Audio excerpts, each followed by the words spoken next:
Welcome back to another Grayson County Health Department podcast. My name is Josh Embry. I'm the Public Health Director, and today I'm joined with Jessica Hughes. Good morning. Who is actually an environmentalist here at the Health Department. And you've been here how long?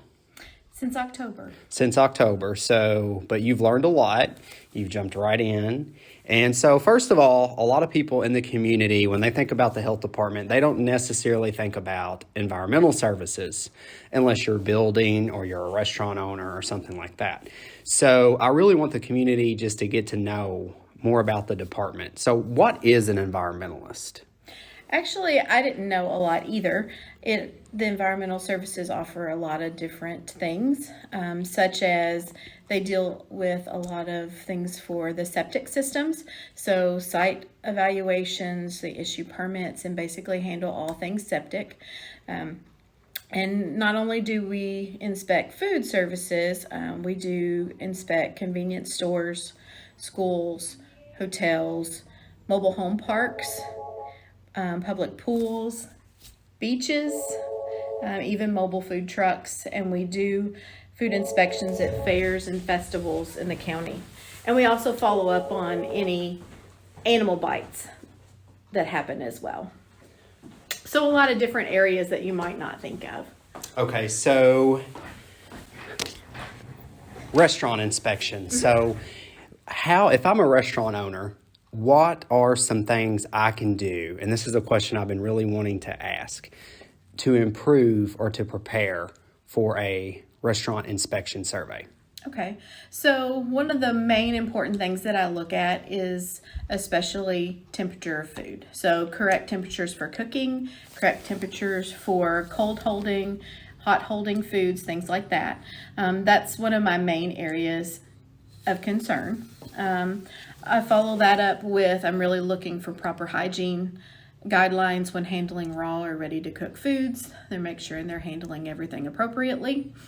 A newer one is that they have what they call a bodily fluid spill kit.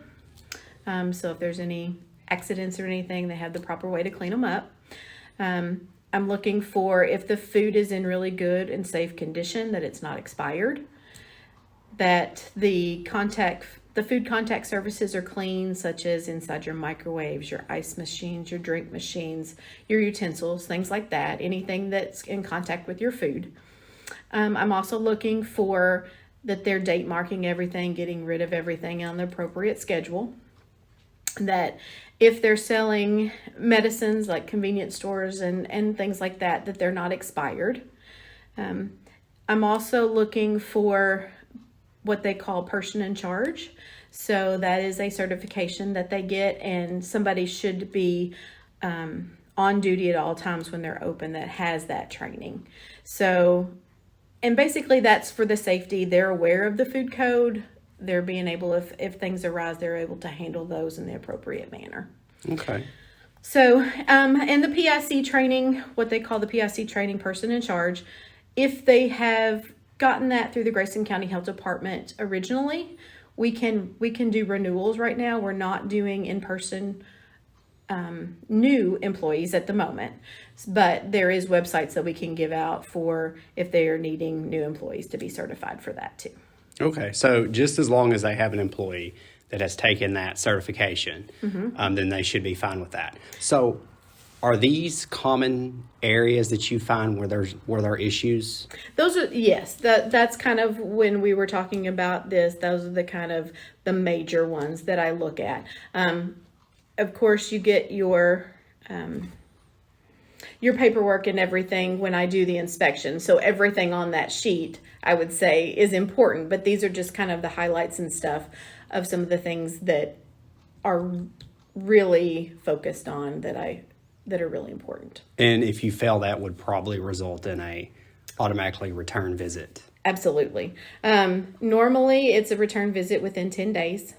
Some are a little bit different, but most of the time it's a return follow-up. And if we see that there's continued non-compliance with that, they're having trouble, we can help them with that as well. Okay. So I really like that because, when I was talking to you about this podcast, and I think you agreed, I think we all agree with this, is that we want businesses ultimately to be successful with their inspections, but we also want to make sure that the community has safe places to eat at. And so that takes me into my next question is, why are environmentalists so important in the community, like communities like Grayson County? Sure. So in the food service, and there's different areas, but in the food service, we're trying to protect consumers from foodborne illnesses. In the septic systems, in the failing ones, we're trying to protect our water supplies and our waterways. In hotels, we're having a safe and clean for occupants, and in school systems, healthy, safe learning environments for our students. Mm-hmm. And you also inspect swimming pools, right?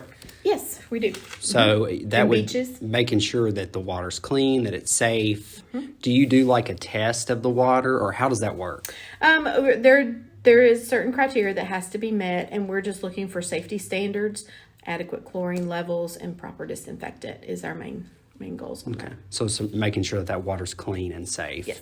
That's very important. So how do I contact environmental services? Sure. Our phone number is 270-259-8046, and that is directly to our environmental services. If we're not there, you can leave a message and we'll be happy to call you back. Our address is the same as the health department, 124 East White Oak Street in Litchfield, and we're actually located in the back of the health department, up the steps, and then there's a door that says environmental services. Mm-hmm. We do still get a lot of people who try to come through the front. So we're working on maybe putting up additional signage, but yes, you hit the nail on the head. It's in the back of the health department. So what are some reasons, just to recap, what are some reasons that I may, as a community member, need to contact environmental? Sure. So if you're needing permits, if you're needing licensures, things like that, set up site evaluations. We get a lot of people who call or stop by who are needing some more information for rules and regs for food service and septic installation. And we've had a couple calls, especially around the holidays. Like if you're wanting to sell food items on social media sites, there are certain rules and regulations that need to be followed, and you would contact your local health department for full details on that. It's a lot of times dependent on the food items that you want to sell, so it's a lot of different information. But I would just encourage you to call the health department and our environmental services, and we can give you some guidance on that. So that's important. So basically, if I want to make baked goods and sell them on Facebook, I need to contact environmental services before I do that. Is that right? Absolutely. There's certain things that you can make. There's certain things that you can't make. And there's also a lot of different rules that need to be followed if everybody's going to be safe for that. And that makes sense because it's going from your kitchen to someone's table. So it's important that certain procedures are followed. Absolutely. Well, Jessica, I'm so glad that you joined us today, and it's been great chatting with you.